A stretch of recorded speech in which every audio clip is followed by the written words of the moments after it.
The trustee's pen stopped moving above the page. Not hesitation. Recognition. The quarter-second pause a woman makes when she reads a maiden name she was not expecting to read out loud in a room she had been hired to keep calm.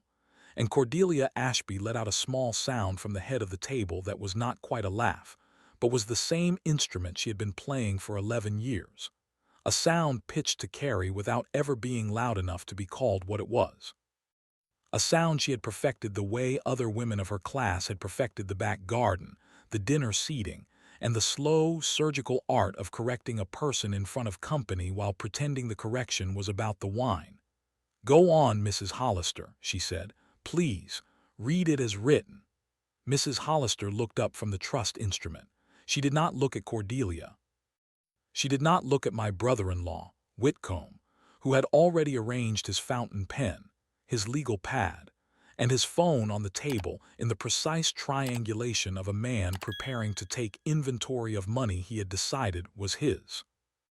She did not look at my husband, Bennett, who sat to my left, his hand on my knee under the table, the hand he had kept on my knee through 11 years of his mother's dinners, the hand that had been, for most of that time, the only warm thing in any room I shared with these people.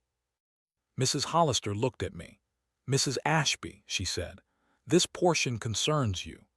"Well, that's novel," Whitcomb said, and Cordelia produced the sound again, and the room rearranged itself the way a room rearranges itself when the people inside it are reminded what the people inside it have always been.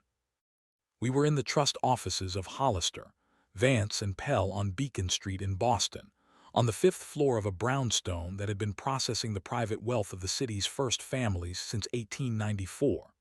The conference table had been milled in Portsmouth in 1911.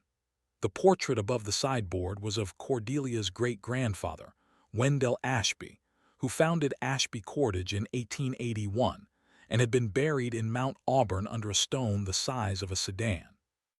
The chair I had been seated in was the chair Cordelia had selected for me at every Ashby gathering for the last 11 years. It was positioned a hand's width farther from the table than the rest, far enough to deny, close enough to communicate. I had married Bennett Ashby on the 2nd Saturday of June, 2015. I had been the broke daughter-in-law for 11 years, and I was about to find out why. My name, the name I had carried for 36 years, was Marin Wexler Ashby. Wexler, the surname of my mother, Iris Wexler, a public school music teacher from Worcester who had raised me in a third-floor walk-up above a Portuguese bakery on Pleasant Street, and who had died of an aortic aneurysm in the kitchen of that same apartment in 2018, without ever telling me the name of the man who fathered me. She had told me, across the course of my entire childhood, exactly 3 things about him. He was older. He had a wife.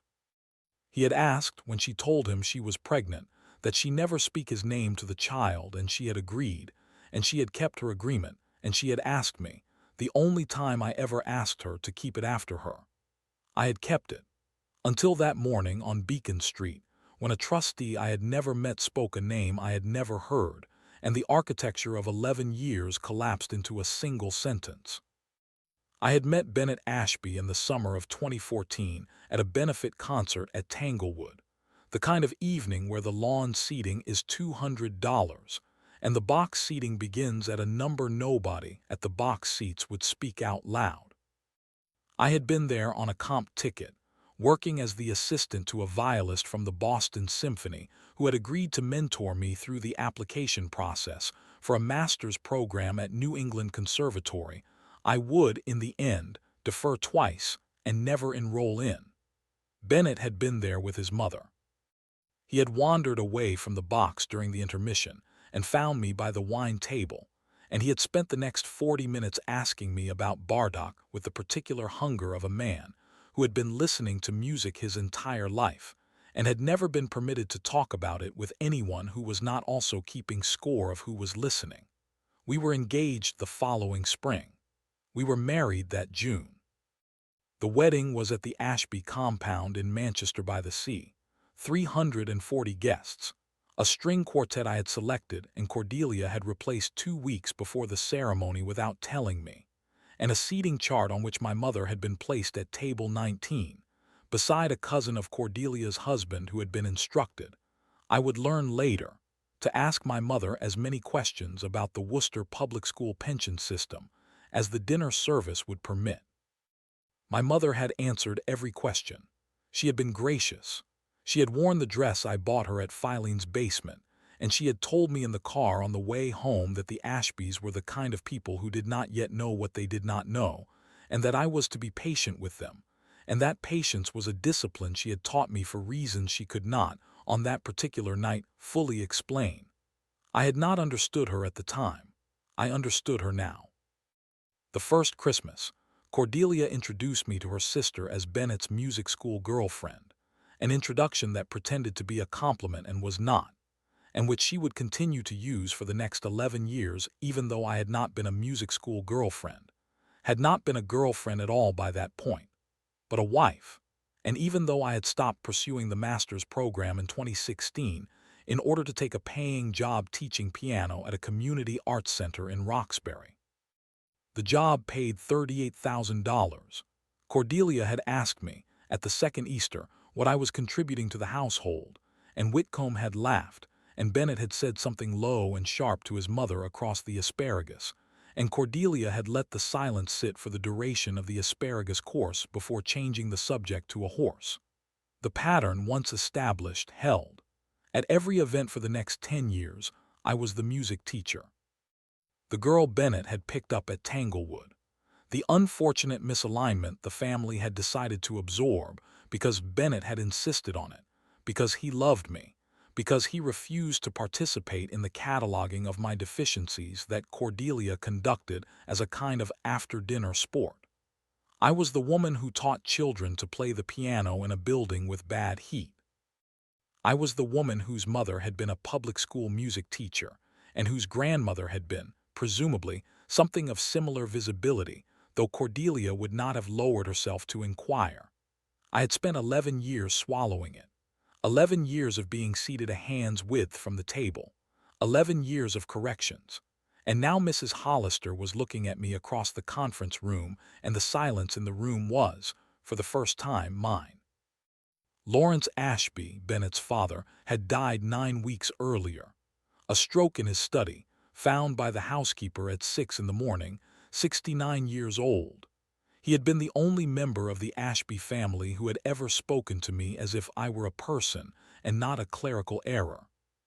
His kindness had been the quiet kind, the kind that did not announce itself, the kind expressed in a slight adjustment of the seating chart at Thanksgiving, an extra place setting moved 1 inch closer to the center, an inquiry after my mother's health asked in a voice that was not pitched to carry. I had not understood the magnitude of these small courtesies while he was alive. I understood them now in the way that all of his small kindnesses had been the only structural opposition to Cordelia's larger campaign, and that with him gone the campaign would have, in any ordinary timeline, intensified without resistance. This was not, however, an ordinary timeline.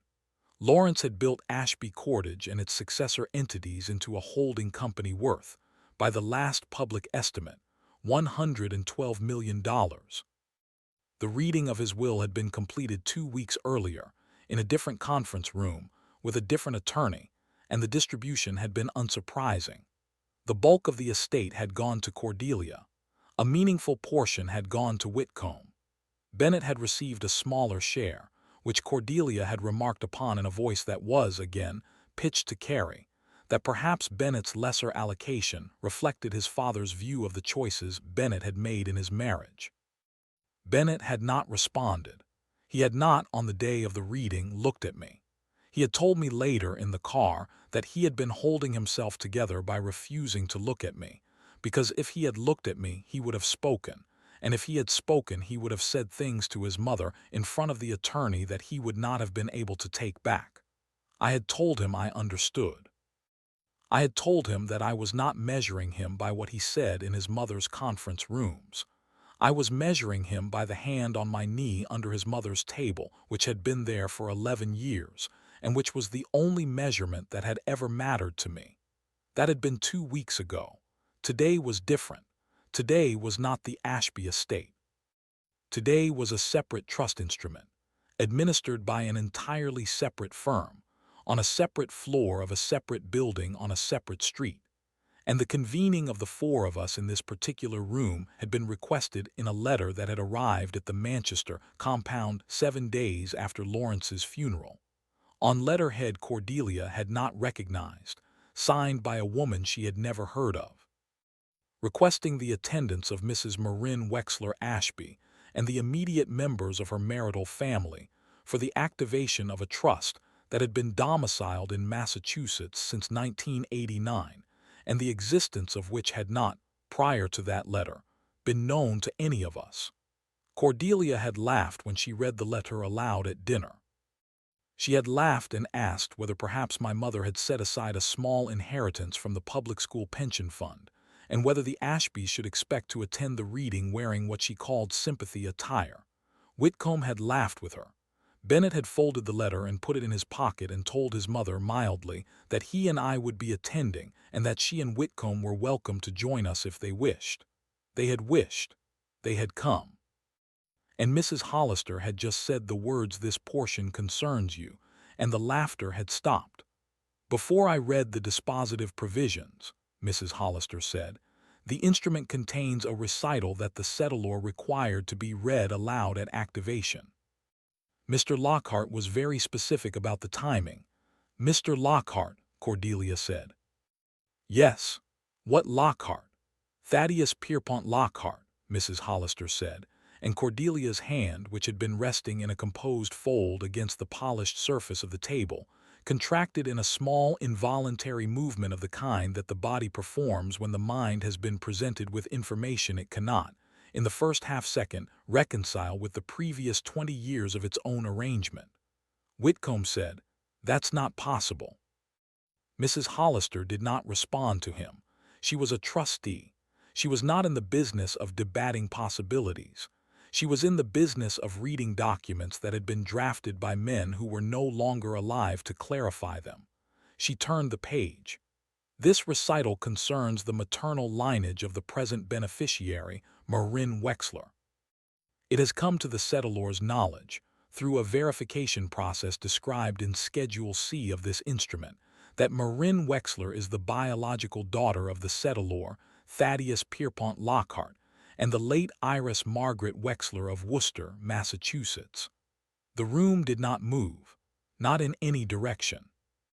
Cordelia's face had become the face of a woman who had attended 73 dinner parties in her life, at which the name Thaddeus Lockhart had been spoken with a particular kind of hush. The hush reserved in Boston for men whose money predated the city's incorporation, and whose discretion was a regional inheritance in itself. Thaddeus Lockhart had been the founding partner of Lockhart and Hale, a private bank that had managed the assets of 3 governors, 2 cardinals, and a former chief justice, and whose offices on Federal Street had been the place where, for 41 years, the actual financial decisions of Massachusetts had been negotiated quietly between men whose names did not appear in any newspaper unless they wished them to.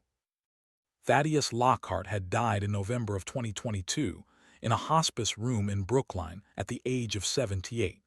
His memorial service had been attended, the Globe had reported at the time, by every living former governor of the Commonwealth and by the chief executives of 4 of the country's largest financial institutions. His estate had not been distributed publicly. His estate, the Globe had noted, had been placed in a private trust whose beneficiary was unknown. I had read that article. I had read it on a Tuesday morning in November of 2022, sitting at the kitchen table in our apartment in Cambridge, drinking coffee from a mug Bennett had given me for our 7th anniversary, and I had read the article with the mild interest of a person who reads about wealthy strangers and registers briefly that wealth at that scale was a kind of meteorology, a weather system, something one observed from a distance and did not expect to be affected by personally. I had turned the page. I had read about a storm on the South Shore. I had not known that the man in the obituary on the page I was turning past had spent the previous 35 years of his life maintaining, through a verification process described in Schedule C of an instrument I had never seen, an awareness of the existence of a daughter in Worcester who had grown into a woman in Roxbury who taught piano to children in a building with bad heat. I had not known. I had drunk the coffee. I had turned the page. I had drunk the coffee for 4 years. Mrs. Hollister turned the page now in the conference room, and she continued reading. And the second sentence was the one that would change the room a second time. The settlor states for the record that he became aware of the pregnancy in October of 1988, that the mother declined his offer of support, and that the mother requested, as a condition of her continued willingness to carry the pregnancy to term, that he agree to remove himself from the life of the child and not approach her under any circumstance during the mother's lifetime. The settlor states that he agreed to this condition and honored it for the duration of Iris Margaret Wexler's life. The settlor further states that he observed the child from a distance, through retained inquiry agents, beginning in 1990 and continuing without interruption until his own death. Bennett's hand on my knee did not move. It had not moved since Mrs. Hollister had spoken the name Lockhart. It was the only thing in the room that had not, in the last 90 seconds, undergone a structural reorganization. It was the same hand that had been on my knee at his mother's table 11 years earlier, on the first Thanksgiving, when Cordelia had asked me whether the dress I was wearing had been my mother's, and the hand had stayed, and the hand had been, in the years since, the structural opposition his father had been at the seating chart. The settlor was made aware in 2014, through the same inquiry network, that the child, then 25 years of age, had entered into a relationship with the son of Lawrence Ashby of Manchester by the Sea, with whom the settlor had maintained a continuous personal and professional friendship since 1971. The settlor states that he disclosed his paternity to Lawrence Ashby in March of 2015, 3 months prior to the marriage. He states that Lawrence Ashby received this disclosure under a covenant of absolute confidence, and that Lawrence Ashby honored that covenant until the date of his death. Cordelia made a sound now. It was not the brittle pitched sound she had carried into the room. It was a different sound. It was the sound a woman makes when she understands, in real time, that her husband of 44 years had been in possession of a piece of information for the duration of her marriage to me, that he had elected not to share that information with her, that the election had not been an oversight but a choice, and that the choice constituted, in retrospect, the most accurate measurement of what her husband had thought of her conduct that she would ever receive. She did not speak. She did not stand. She placed both of her hands on the edge of the conference table in front of her, palms down, in the gesture of a person steadying a piece of furniture that had begun, very slightly, to move. Whitcomb said, "How much?" He said it to the wall. Mrs. Hollister had not yet read the dispositive provisions. She had read only the recital. She turned to the next page of the instrument with the steady professional pace of a woman who had drafted documents under Thaddeus Lockhart's instruction for 14 years, and who understood, with the particular clarity of a senior trustee, that the next sentence she read would alter the financial topography of the room she was sitting in for the remainder of every life present. The trust corpus, as valued at the most recent quarterly statement, consists of marketable securities, private equity interests, real property in Boston, Nantucket, and the Berkshires, and a controlling interest in Lockhart and Hale, with an aggregate fair market value of $487,200,000. The corpus is distributable in its entirety and without restriction to the sole beneficiary, Marin Wexler, upon the later occurrence of the death of the settlor or the death of Lawrence Ashby. She set the page down. Both conditions, she said, have now occurred. $487 million. The number did not enter the room the way a number of that size is depicted in films, where the figure produces an immediate visible response in the bodies of the people who hear it. It entered the room the way a real number of that size enters a room, which is to say that it produced no visible response at all, because the human nervous system is not equipped to process figures of that scale on first hearing, and the response, when it eventually comes hours later, in the car, in the shower, in the middle of the night when the body has finally caught up with the information the ears delivered to it earlier in the day. In the conference room, in the first 3 seconds after Mrs. Hollister had said the words, the only person whose body had registered the figure was Whitcomb, who had been holding a pen, and whose pen now rested at a slight angle against his legal pad, no longer in his fingers. "I have a letter," Mrs. Hollister said. The settlor asked that it be delivered to Mrs. Ashby at the moment of activation. He left the decision of whether to read it privately or in the presence of the family to her discretion. She placed an envelope on the table in front of me. The envelope was cream-colored, heavy stock, sealed with a wafer of dark blue wax pressed with a signet I did not recognize.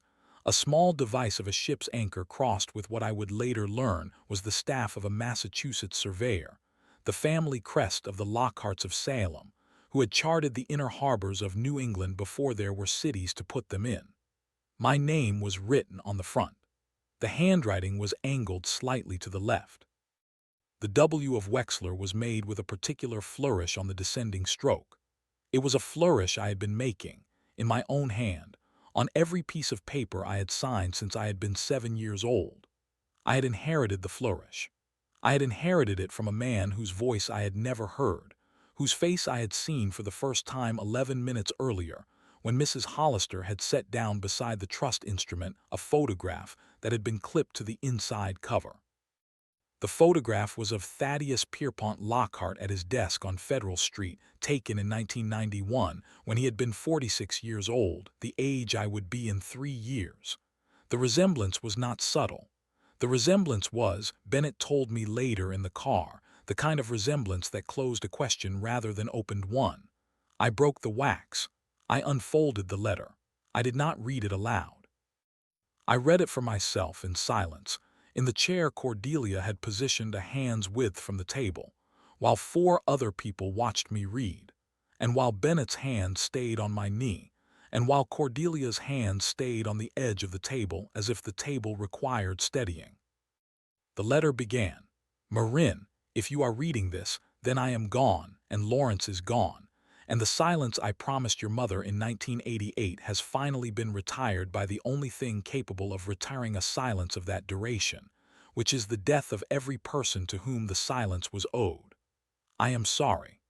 Those are the first words, and they should be the only words, because the remaining pages of this letter cannot perform the work that those 2 words must perform. I folded the letter at the end of the second paragraph. I did not read further in the room.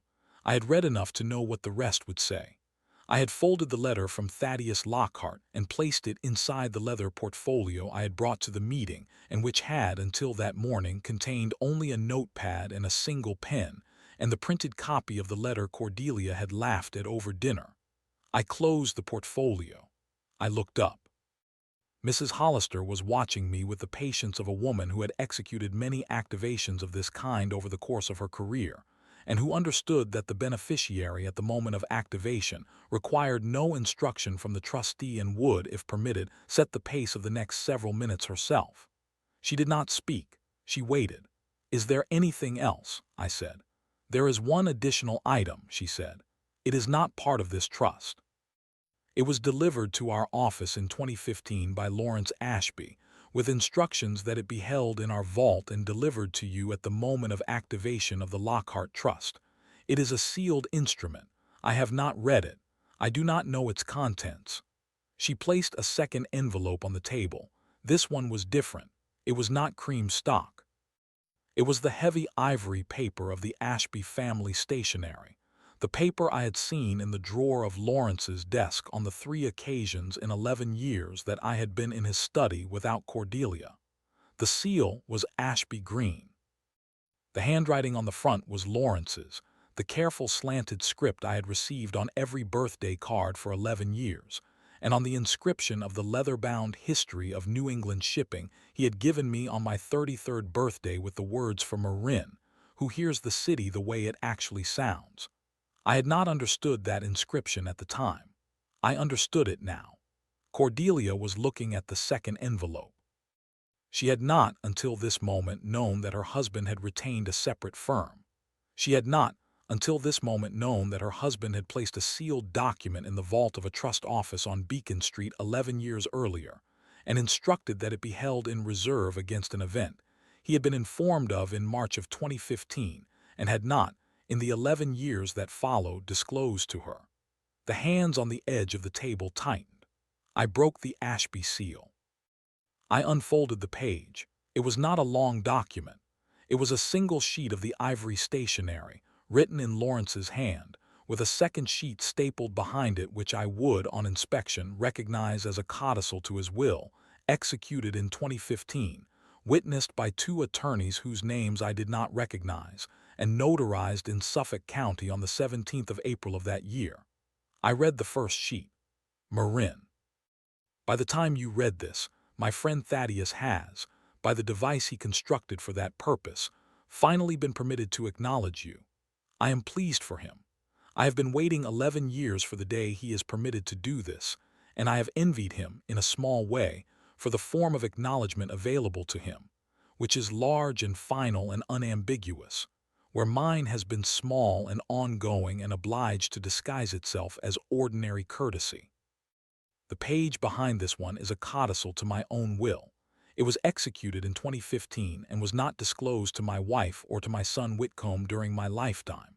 The reason for the non-disclosure will become apparent. The codicil reapportions a defined class of Ashby assets that were not included in the distribution my family heard read 2 weeks ago. Cordelia does not know these assets exist. They do. I am sorry it has taken 11 years to say what follows. I turned the page.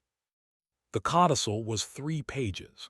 It had been drafted with the kind of precision that legal documents acquire when the person directing the drafting has decided, in advance, exactly what the document is for, and has refused the suggestions of his attorney to soften the language or convert specifics into discretion. There existed, the codicil disclosed, a portfolio of Ashby family assets that had been excluded from the holding company structure Cordelia's attorneys had administered after Lawrence's death. The excluded portfolio consisted of the original Ashby Cordage Operating Company, which Lawrence had spun out of the holding company in 2016 and which had since been operated as a privately held subsidiary on a separate ledger. A building on State Street that had been deeded into a separate revocable trust in Lawrence's name in 2017. The Nantucket house on Cliff Road that Cordelia had assumed was part of the holding company assets and was not, and a cash position of approximately $11 million held in escrow against contingencies that had not, during Lawrence's lifetime, been required. The aggregate value of the excluded portfolio, as of the most recent valuation, was $38,600,000. The codicil directed the entirety of the excluded portfolio to Bennett Ashby outright, in fee, without restriction, and without any survivorship or contingency provision favoring Cordelia or Whitcomb. The codicil further directed that any attempt by Cordelia or Whitcomb to contest the codicil through litigation would trigger an interim clause forfeiting their portions of the holding company estate distributed 2 weeks earlier, redirecting those portions to Bennett as well. There was a paragraph of explanation. I observed for 11 years the manner in which my wife and my son conducted themselves toward the woman my son married. I observed it before I knew who Marin's father was, and I observed it after. The disclosure of her paternity, which I received from Thaddeus in March of 2015, did not alter my view of the conduct. The conduct was contemptible irrespective of paternity, and would have been contemptible irrespective of paternity, and the only reason I am specifying this now is that I will not permit Cordelia, after the trust activation, to claim that she would have behaved differently had she known. She would have behaved differently if she had been a different woman. She was not. I married her anyway. I made my arrangements anyway. These are mine. Mrs. Hollister, who had not read the codicil, did not need to know its contents to understand what was happening in the room. Cordelia had begun to cry. The crying was silent. The hands on the edge of the table had loosened. Whitcomb had not moved. Bennett had finally taken his hand off my knee, but only to reach for the codicil so that he could read it himself, and when he had read it, he placed it back on the table, and he placed his hand back on my knee, and the geometry of the room reassembled itself with a small, audible exhalation that came from somewhere none of us could have located. "I would like," I said, "to speak with my husband privately." "Is there a room?" "The library across the hall," Mrs. Hollister said. "Take as long as you require. The documents will be here." Bennett and I stood. We did not speak to Cordelia. We did not speak to Whitcomb. We crossed the hall. We entered the library, a small room with 2 leather chairs and a window overlooking Beacon Street, and I closed the door, and I sat down in one of the chairs, and Bennett sat in the other, and for the first time in 11 years I was in a room belonging to his mother's world with nobody in it who had ever required me to be smaller than I was. Bennett looked at me. "Marin," he said. "I didn't know," he said. "I know. I want you to hear me say it. My father didn't tell me. I had no idea who your biological father was. I married you because I sat next to you at the wine table at Tanglewood, and you knew the second movement of the Bardock better than my viola teacher did, and you were wearing a dress you had clearly borrowed and you did not care. I have loved you in that dress for 11 years. I know, Bennett. I want you to be certain." I looked at him. I had been looking at him for 12 years. I had loved him at the wine table at Tanglewood. I had loved him through 11 Thanksgivings at his mother's table. I had loved him through the music his mother had replaced 2 weeks before our wedding without telling me. The Lockhart Trust did not alter any of these facts. The Lockhart Trust altered the financial conditions under which the facts would continue to operate. It did not alter the facts themselves. "I am certain," I said. "I have been certain since the first Christmas. I was certain when you spoke to your mother across the asparagus. I have never required the certainty to be reissued. I do not require it to be reissued now." He took my hand. He did not cry. He had not in 12 years cried in front of me, and he did not cry now, but he placed his forehead against the back of my hand, and he stayed there for a length of time that I did not measure, and which was, when he finally lifted his head, the only thing in the morning that had not been calibrated by an instrument or a will or an inquiry network operated from an office on Federal Street. "My mother," he said. "Yes, I don't know what to do about my mother. Nothing today. She is going to call. She is going to call. We will not answer today. We will not answer tomorrow. We will answer when we are ready to answer, and the readiness will not be on her timetable. It will be on ours. She has had 11 years on her timetable. She can spend the next several weeks on ours." He nodded. He did not argue. He had never been the architect of his mother's cruelty. He had been the structural opposition to it, in the small ways available to a son who had not yet been ready to break his mother in public, and his father, who had been the larger structural opposition in the small ways available to a husband, had finally, in the codicil, performed the break Bennett had not been able to perform himself. We sat in the library for 40 minutes. The light through the Beacon Street window moved across the rug. Mrs. Hollister did not knock. The conference room across the hall when we finally emerged was empty. Cordelia and Whitcomb had gone. Mrs. Hollister was waiting in the hall with her coat over her arm. "They left," she said. "Your mother-in-law asked me to convey that she would like to speak with you. She did not specify a timeline." "Thank you. There is one further item." She handed me a 3rd envelope. "This was also left by Mr. Lockhart. It is not legal. It is personal. He asked that it be delivered separately from the trust documents after you had had time. There is no schedule for reading it. He suggested, in his note to me, that it be read at the piano." I took the envelope. I did not ask what he had meant. I would understand that evening when I sat down at the upright in our apartment in Cambridge and opened it. I sat at the upright that evening. It was a 1973 Yamaha I had bought used in 2010 for $900 and had kept tuned, through the years of the apartment in Cambridge, on a schedule I had maintained even in the leanest months when the tuning had cost more than the week's groceries. I placed the envelope on the music rack where the score normally sat. I opened it. Inside was a single sheet, the same handwriting as the first letter, and a smaller envelope clipped behind it. The single sheet said only, "The score I would have given you if I had been permitted." He took it to Salem in 1959. It has been in the family longer than anything else I owned. Play it once for both of us. The smaller envelope contained a handwritten manuscript on yellowed paper, 14 bars of a piano piece in C-sharp minor, in a hand I did not recognize, signed at the bottom by a Pierpont Lockhart of Salem who had died, I would later learn, in 1881. It was the only original composition in the family. It had been passed, son to son, for 5 generations. It had been intended, the note said, for me. I played it twice. I played it a third time slowly. The piece was 8 months old in my hands now, and I had played it most evenings since, and it had become, over those 8 months, the only object in my life whose meaning did not require any explanation to anyone, because the meaning was contained entirely in the playing. 8 months have passed. The Lockhart Trust is in my name. The codicil has been executed. Cordelia has called 11 times. I have returned 4 of the calls.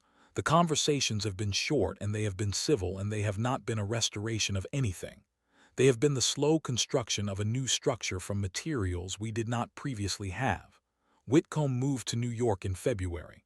He does not write. I do not require him to write. Bennett has taken over Ashby Cordage, the operating company his father quietly preserved for him, and he works in the office on Atlantic Avenue 4 days a week, and he comes home with his shirt smelling of marine varnish, and he is, for the first time in 12 years, a man whose work matches the size of his attention.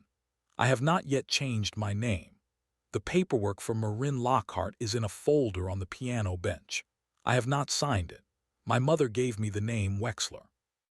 My mother taught children to play the piano in a building with bad heat. My mother is the reason I can hear the second movement of the Bardock. Wexler is her record. I have not yet decided whether I am willing to retire it. I met my aunt in March. Her name is Constance Lockhart. She lives in Salem in a house that has been in the family since 1798. She is teaching me to play the manuscript the way her father played it. We are correcting my tempo. The correcting is patient. It does not feel like the corrections I received at Cordelia's table. It feels like the opposite of those corrections, which is to say, it feels like instruction by a person who actually wants me to play the piece well. If you have listened this far, you have listened to a story about being measured by a yardstick that does not see you. The yardstick is the problem. The yardstick is always the problem. Find the rooms where the yardstick is not in use. Sit at the table. Take the seat at the center. The hand's width was never yours. Subscribe if this story moved you. Share it with the woman in your life who has been measured wrongly. The next story is already being written. I will see you then.